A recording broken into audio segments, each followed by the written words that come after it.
Good morning and great morning to you guys. Welcome to another fabulous episode of Exit Strategies Radio Show. Hey, I am your host, Cohen J. Millett, broker and owner of Exit Realty Low Country Group in beautiful North Charleston, South Carolina. So, guys, look, I want to say a huge thank you for those who've been tuning in. And today, for you guys who listen to us locally in our market in Charleston, you are going to be in for a treat. Look here, because we're talking about Charleston, about North Charleston Day. So I'm super duper excited about that. But for you guys who listen to us around the globe, hey, look, you're going to hear today about something that you can look to do, replicate, duplicate, if you will, in your respective markets, in your respective places around the world. Because guys, today we're talking about community. That's what we're doing. So I don't want to miss the opportunity to remind you all about what we do here on this show. Exit Strategies, guys, is my baby. It's how I give back to our community, how I love on people, because this work that we do is a ministry, and we love to be able to share information with people and give people opportunities and resources and connect the dots so that people can get from where they are to where they're going. Exit is an action word based on the book of Exit Us.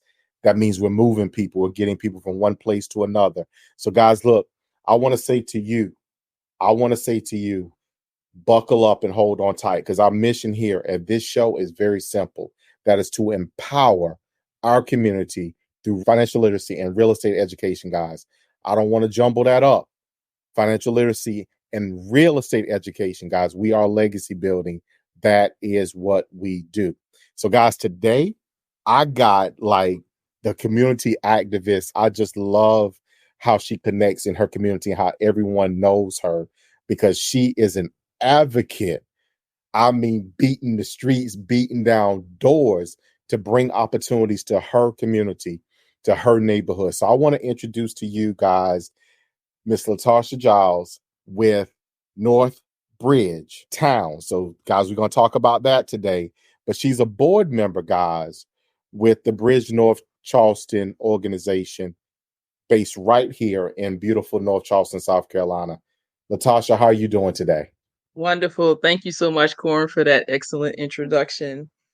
Well, just so you know, I'm available for hire to introduce wherever you may go. So just count me as a part of your entourage. So Yeah. tell our listeners who you are, what it is you do, and then let's get into a conversation about the work and opportunities that you guys have been building for your community. So, once again, my name is Latasha Giles. I am a board member of the Bridge North Charleston, which is a nonprofit group that's working around the Ackerby and Hub Village communities building homes. And those homes are giving people in our area, in which they call our area a low wealth area. Some consider it low income, but we say low wealth area. Getting first dabs at home ownership. And Bridge North Charleston started from grassroots, coming into our community, trying to uplift, empower, and educate our community before the first home was even built. And one of those things that they did was they offered scholarships for Trident Tech and people within our community. I just love the fact that they came to the community, because most of the time when people come to build in your community, they don't come and reach out to the community and give us that opportunity to sit at the table. So just working with them have changed my mind about a lot of things. And first and foremost, I am the community president of Ackerby, which sits right next to the Hub Village where the homes are going to be built. And it's just been a wonderful journey thus far. It's been a learning process for me. I've had to compromise on some things, because sometimes I can just be like, nope, we're going to do it like this and that's it. And this project has made me learn, okay, sometimes you have to give, sometimes you have to take a little. Everything's not going to be the way it actually planned to be in the beginning, but you still can have something that's wonderful in the end. And I think that's what we're heading towards right now with this Bridge North Charleston project. And I'm just glad to be a part of it and have my community be a part of it and actually benefit from something that's going to create generational wealth. So for our listeners, guys, let me kind of bring you around on something. And then, Tasha, we're going to come right back into this head on. So many times we see in our communities that are predominantly African American at some point in time, there just seems to be this wave that kind of just pushes those people out. And then pretty soon, no one who was originally a part of the neighborhood or otherwise tied to the neighborhood remains. Everybody is gone. And in turn, there's all new people there. And oftentimes it's not a reflection of what the neighborhood looked like prior. And for most of us, we just consider that to be gentrification, right? You're pushing people out. So the organization that you're a part of, that you're serving as a member of the board, also you're embedded in the community, grassroots, that organization is focused on, I don't want to say making sure it doesn't happen, but they're working counterintuitively to prevent that from happening in this neighborhood. Is that fair to say? Absolutely. Not only with home ownership, they're trying to educate people again through growth with going back to school. In order for us to be a part of the solution, we have to educate ourselves and we have to further our education. And I think that's the best part about this project, where they're reaching back into the community and giving people what they actually need. The only way we're going to be able to fight this whole thing called gentrification is we have to change our income status. And that's part of the problem with our community. We just don't have the income. We have the heart and we have the soul, but it's just the income that we need to stay within our communities. So one of the things that you said earlier, and I like this, I'm gonna tell you, like Pastor told me a little earlier today, is I sent him something, or in my email signature, he caught something I have embedded in the signature. And he said, look here, I'm gonna have to use that going forward. I'm gonna give you credit the first time. I might give you credit the first 3 times I use it.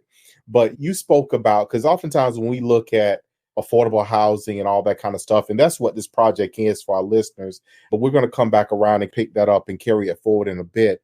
But you spoke about, or you said, low wealth and versus low income, because typically people look at this kind of stuff in these particular locales or what have you as being really low income, but you're just saying low wealth. And I do want to challenge you on that, because the community is wealthy. There is wealth in the community. There is knowledge, there is history, there's property. So property has its own value. But I'm not going to change, because I don't like low income as a term for community. I don't like it. So we'll definitely use low wealth. But you speak about that from a perspective tying into what you just said of the community itself has the people, has the willingness. Sometimes there is a shortage of the resources necessary in order to get to where they need to be, in order to do whatever they need to do. And sometimes that is job. Maybe there's a lack of employment or lack of significant employment opportunities. So is that one of the things that you're working through as you're working on the background for this project, but also working within the community? So I borrowed that term low wealth from another nonprofit I work with, Mm-hmm. Lampsey. And Mm-hmm. because words have power, and I don't like that word low income, Mm-hmm. because technically our community is like a melting pot. We have some people that are actually making high dollars. They could potentially choose to live in another community, but they Mm-hmm. choose to live here because of the history and family land. And they want to keep that spot sacred. They don't want to sell it off. They Mm-hmm. understood what our ancestors did to provide that land for them. They Mm-hmm. got that land during a time when things weren't equal. We had to struggle, so they want to keep Mm-hmm. it in the family. But yeah, to answer your question, one of the goals is to actually help people financially, the people that in our community that are in need, to get them just to make that extra step, just to think different. Sometimes it's all about changing your mindset about what's going on. And if you're Mm-hmm. stuck around the same people all the time and you're not dealing with other people, sometimes you're just stuck in that same mindset. And Mm-hmm. sometimes we just need to educate people from that standpoint to change their mindset. It's interesting that you should say that, because it really is. I personally, today was a heavy day for me, just a heavy day.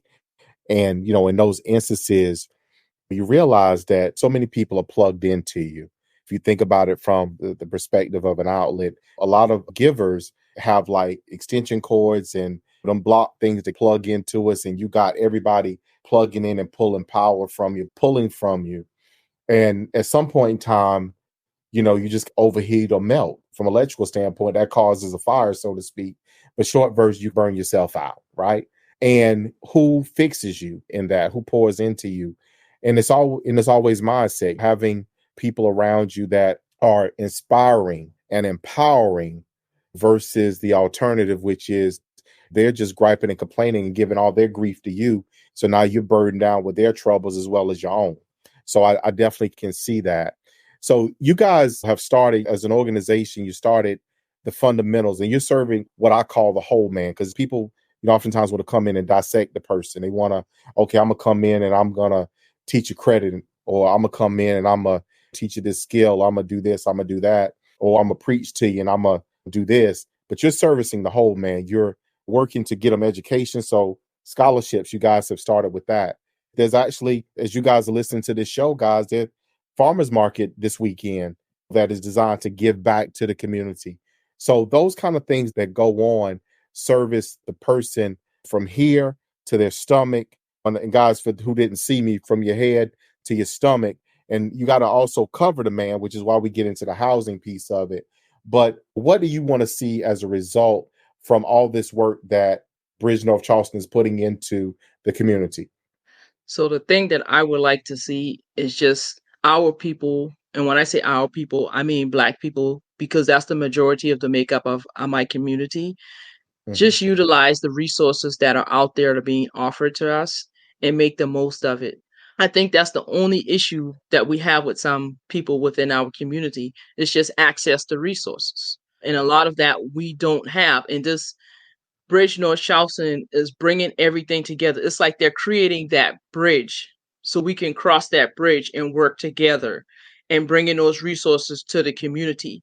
Some of this is going to take a little time and effort of holding some people's hands, but we can't continue to hold their hand. We have to show them the way so they can make their way by themselves, and then they can go back and pick up that next person and bring them across the bridge. So Mhm. it's all That makes about reaching back and helping people. And you have to do this type of work from the heart. You can't have an agenda. There's no hidden agenda with this. Everything that I'm doing within my community is because I love my community. I'm not getting paid to do this. I can find something else to do that's actually going to pay me. But I've been born and raised in this community and I love my people. And I Mhm. understand, like the new people say, I understand the assignment. I love And I'm it. I just love here it. as the navigator. Absolutely. One of We our mottos for our community is to uh-huh. educate, empower, and uplift. So if Ackerby had a mayor, right, it would be you. You You know, know, I listen, ev- all right, listen, I gotta interrupt you in that one because I have some people coming after my neck for this one. That's my mama title. Listen, my mama, Miss Annie Giles, ran that community center for over 20 years, and they give her the unofficial title of the mayor Ackerby. So I'm gonna have to cut you off on that one. They're gonna come fair, after me. fair enough. I won't do that I to you. can't fill her shoes. No, So I we can't fill her shoes. I'm telling so you. so we gonna make you mayor pro tem. How about that? So you second All you right, that'll work. when I'm in the community with you, I'm very watchful, very observant. And when I'm watching, I see how you interact with all the people. And this whole thing is a labor of love. And I know it from every time that I'm with you, when I see you in the community, how you greet the people, how you embrace the people, and what you do, and your mannerisms towards them, and in turn, their mannerisms towards you. So I don't know if I've ever said that to you out loud. I know every time I look at you and I see you, I think that because I'm watching you work within your community and the impact and the difference that it's making. You're bringing people to the table, if you will, who have never been to the table. And you're bringing them to the table, not randomly out in the streets or out here, out there. You're bringing them to the table in your community. You set the table up in your neighborhood, and you got people from outside the neighborhood who's always went around it, now coming inside of it to engage with your community. That is profound. So, not that you do this for a spotlight, but every now and again, I know that you have to be encouraged in what it is you do, because it is a labor of love. There is no compensation for it other than our goodwill. So one day, when get to where you're going, when you quote unquote, as I tell Fit, when you get to the gate, then maybe that'll be what you've done in your community. May that speak for you. Does that make sense? Listen, and I appreciate that comment, but I don't think people understand how important it is to make that connection with people Mhm. because I don't get caught up on people's titles. I don't get caught up on how much money they have or don't have. I like to find out who that person is, because we Mm-hmm. all have talents and skills, but something may have happened that knocked you off track in life and you didn't get Mm-hmm. back up. And some people Mm-hmm. have the tools to get back up and some people don't. But that doesn't make the people who are still down less than. So I try to talk to everybody on that same type of level and give them that type of respect. And I think a lot of people don't understand when you're coming into a community, and particularly into a Black community, you have to build that trust level, because Mm-hmm. we've had so much people coming within our communities trying to use us to get what they want. So there's always this barrier that we have up. And I'll be honest with you, even when Bridge first came to our community, I was pushing back. I mean, I was pushing back big time. I was like, no, we don't want this, because we knew it was gentrification. I Mm-hmm. was totally against the bridge before I joined with the bridge. And we had a community elder. She just started talking to me and she was like, Tasha, she was like, these people coming with or without you. She was like, we Mm-hmm. can either sit on the sidelines and watch them, or we can join them and have a Mm-hmm. say so. And Mm-hmm. that's what I am so thankful for being a part of Bridge, because they're actually listening to what we're saying, and they're taking that and they're trying to make change within the community. And it may not be the change that everyone wants to see, but you have to start somewhere. And I think we've done that with the Bridge. We're starting somewhere. And I hope that I continue to be able to be a part of Bridge to see where else this takes us to. So that's probably a good segue into misinformation, because there's so many people within the community and maybe even outside of the community who have no understanding of what's going on. So as we talk about this project, so for our listeners, a quick catch up, there are 20 brand new townhomes being built for purchase in Hub Village, associated with the Ackaby community, and in turn under the auspice, the umbrella of Bridge North Charleston as a nonprofit townhome community. North Bridge Towns, they're significantly subsidized with down payment assistance as high as $140,000 in down payment or subsidy to offset the purchase price. So you're talking the potential for someone to purchase one of these units as low as $149,000 if they qualify for the greatest subsidy, and if there's available inventory, which we know the inventory is getting away, from it. So if you have interest, you need to make sure that you're reaching out. But that piece right there, there's so many people that are out here misinforming people about this kind of work, and specifically about this project. So what type of misinformation have you experienced as it relates to it? And what do you think is a way that we can combat that, if you will, so that we can make sure people are getting the true picture of what's going on? So the first misinformation I've heard is the homes are over $400,000, which is totally not true. There's just a number, and I don't even waste my time going into the misinformation. It's like you got these keyboard gangsters out here sitting behind their keyboards on social media, just typing things, and it's sad, because if you're a voice that people are following who don't Mm-hmm. go out and fact check you, now they're running, Mm-hmm. spreading this information. And Mm-hmm. the people who may have benefit from this project probably won't even be able to benefit, because you believe something that somebody else said without even going and doing your own research. Mm-hmm. And my thing is, again, with mindset, even when some people in our community hear $149,000, they still acting crazy like, that's a lot of money. But they don't understand the flip side of it. This the new Charleston, this the new North Charleston. I'm not even ready for new North Charleston with these prices. And again, I had to change my mindset, because when they said, well, it's like 140, and I was like, okay. And I was like, well, when I was informed that $300,000 is asking price, and that's still on the low end in Charleston. And I'm like, Mm-hmm. y'all not sharp mind. So again, it's about changing your mindset. But then when we put those numbers into terms of monthly payments, and then you compare that to how much you're paying in rent, then it gets people looking at it totally different. Be like, oh, Mm-hmm. I might qualify. This might be Mm-hmm. the route for me to take. So sometimes you just have to meet people where they are and give them the information in a different way so that it's easier for them to digest. But yeah, it's a lot. But again, I just implore people to do your own research instead of just listening to what's posted, because some people are just looking for fame out there. That's fair. Because, I mean, a lot of information about this project has not been posted. It's been shared intermittently directly to reach pockets of people that would qualify and benefit from it. But most importantly, to reach the people within the neighborhood, within the immediate area, because that is ultimately who we like to serve first. We like to make sure that the people in the community have first pick, first slot in achieving home ownership and being able to remain within the community. So again, the people who are taking information and giving it out or pushing it out that are dissuading people from participating from and in turn encouraging them to miss a great opportunity. Because I mean, you've heard me talk about this project. It's a kneeling bus. The prices are being lowered considerably in order the effective price, the purchase price is being lowered considerably to give people an opportunity to own a home versus remaining a renter. It's unheard of. I've done this kind of work for a long time.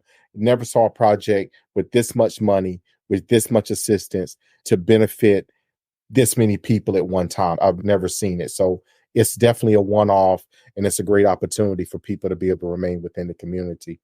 So let me come around because you've seen the units, and we'll be in the units again as you guys are listening to this. Some of you who catch this on our replay on our website and our podcast, but we're going to be in these units. These units are beautiful.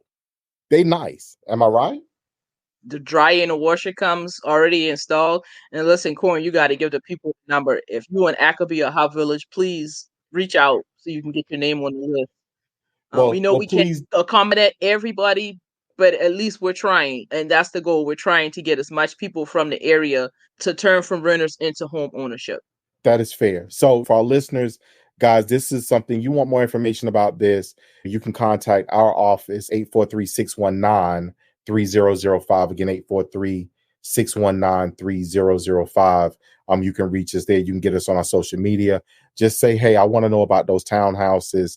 And in turn, we'll get you where you need to go so you can get more information, because it is a tremendous, again, opportunity for people to achieve home ownership. And these units are ready to go. People are going to be moving into them, trustfully, within about the next month. We hopefully have the first several people moving in. So, guys, we don't want to miss those opportunities. So, Latasha, you've done this kind of work. So let me ask you as we get to the end of today's show, because I'm definitely going to have you back. I'm going to have you back with some of the other board members to continue to have this conversation and expand on this narrative about affordable housing and opportunities and how the community can work with local nonprofits in order to achieve a better result versus gentrification.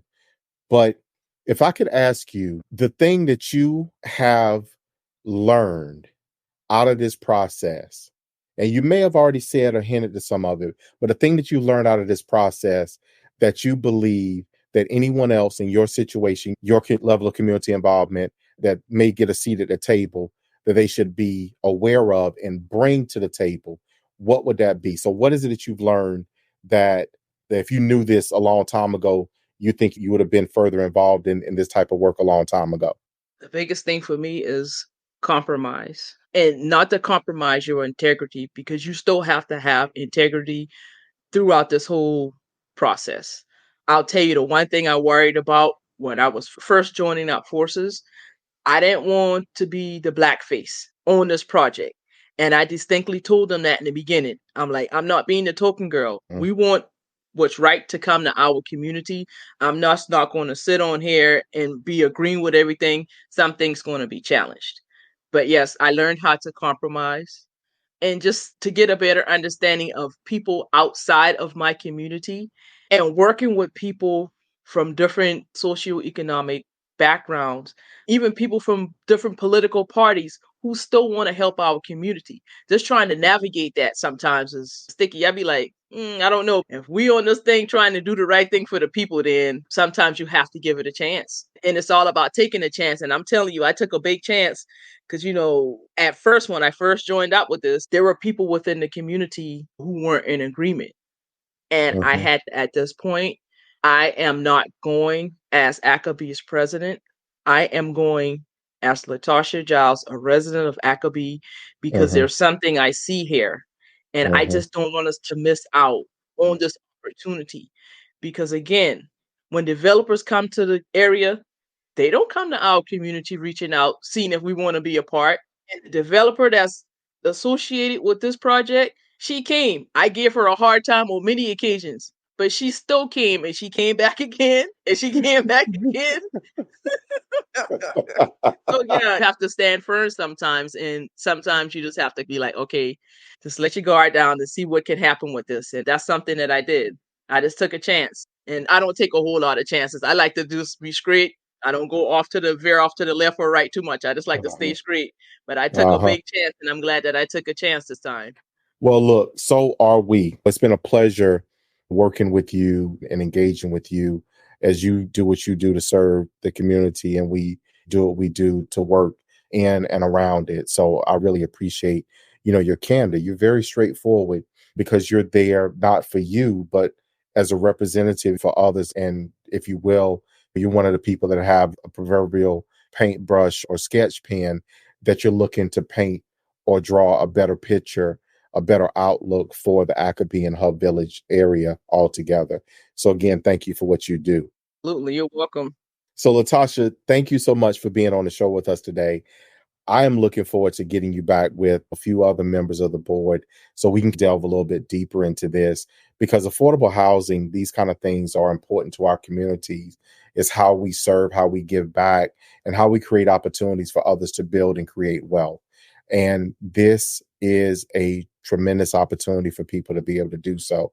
So I want to thank you for taking time out of your busy schedule to be on the show with us today. Thank you for having me. And we got to find a different word for affordable too, because affordable for who is the next question that's coming up. Fair enough. Fair enough. Well, we'll definitely do that. So for our listeners, guys, y'all know how I do. Y'all know what I say. You know, always put the two of those things together to and give it to you this way, which is I love you, I love you, I love you. And we're gonna see you guys out there in those streets.